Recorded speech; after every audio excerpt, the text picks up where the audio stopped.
Good morning, this is Athens Cell Phone Electronics. You can tell from the 11 o'clock shadow that I was up working all night last night.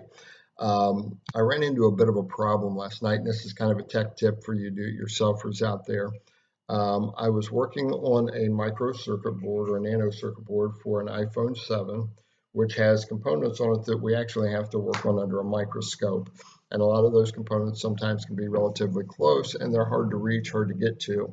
I was using a standard set of test probes for my multimeter, and the problem that I have is these tips are relatively large and not able to hold the tips, get them close enough to get into the small components to actually test them.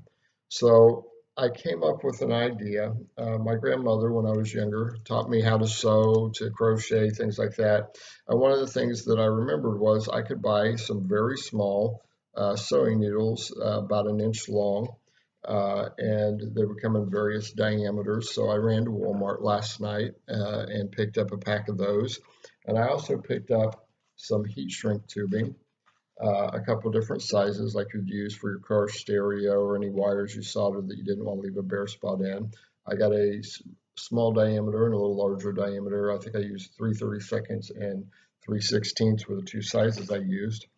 And so what I did was I had an old set of test leads that wore out. You can see these have seen their use, seen their days. The actual points actually even wore off of this one. So I went ahead and cut those off of my lead set, keeping the end that hooks to the meter.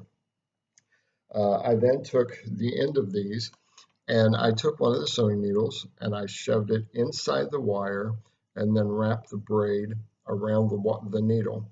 I took my hot air rework station. I heated the needle itself because it would take longer to heat than the copper would. And once it heated the copper, I went ahead and applied some flux and soldered my wires on there on each of them. Then I started with the smaller diameter heat shrink, slid it on just over the needles, shrunk it down, then proceeded to the next sizes up and worked my way up over the actual wire, giving myself a nice firm probe handle to grip. And this makes a very fine set of points that I can get in now on those micro components and nano components and actually test them. You can see it works well in my meter here. I'll go ahead and short these out, and you can see that it actually works quite well.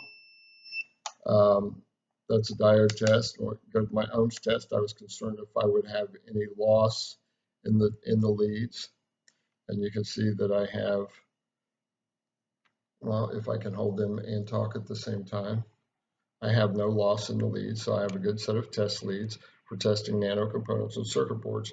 This might work for you also if you're working on something that's just in a tight space and you just can't get both of those probes in there. This makes a nice little set of leads to test with. I hope you find this useful. Please subscribe to our channel. Let us know if there's any videos you want to see, any new ideas that you've come up with. Maybe we can put on our channel as well. And please subscribe and like our video. Thank you.